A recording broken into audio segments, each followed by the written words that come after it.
বিশ্বকাপ জয়ের পর যুক্তরাষ্ট্রের প্রেসিডেন্ট ডোনাল্ড ট্রাম্পের সঙ্গে হাত মেলাননি স্পেনের তরুণ তারকা লামিন ইয়ামাল। 2026 বিশ্বকাপের ফাইনালের পর পদক নেয়ার সময়ের একটি ভিডিও সামাজিক যোগাযোগ মাধ্যমে ছড়িয়ে পড়ার পর এ নিয়ে বিতর্ক শুরু হয়েছে।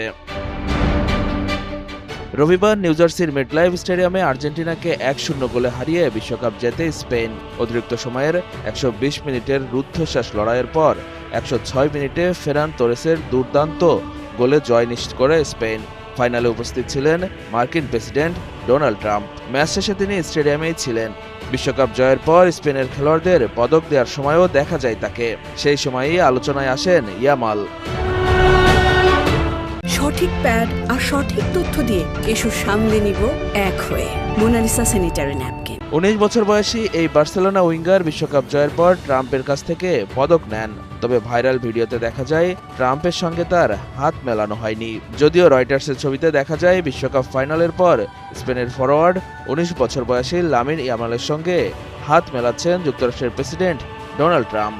এ সময় ফিফা সভাপতি জিয়ান্নি ইনফান্তিনোকেও দেখা যায়। ইনফান্তিনোর পরেই দাঁড়িয়েছিলেন ট্রাম্প। ট্রাম্প ইয়ামালের হাতে বিশ্বকাপের পদক তুলে দেন। ইয়ামালও মাথা নেড়ে কৃতজ্ঞতা জানান। তবে দুজনের মধ্যে করমর্দনও হয়। এদিকে এই বিশ্বকাপ ইয়ামালের ক্যারিয়ারের বিশেষ হয়ে থাকবে। 19 বছর বয়সে তিনি বিশ্বকাপ জয়ী দলের অন্যতম তরুণ সদস্য হয়েছেন। অভিষেক বিশ্বকাপেই বিশ্ব চ্যাম্পিয়ন হওয়ার স্বাদ পেয়েছেন বার্সেলোনার এই উইঙ্গার।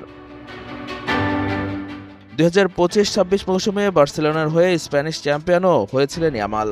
বিশ্বকাপে তার গোল সংখ্যা মাত্র একটি, তবে স্পেনের খেলায় তার প্রভাব ছিল গুরুত্বপূর্ণ।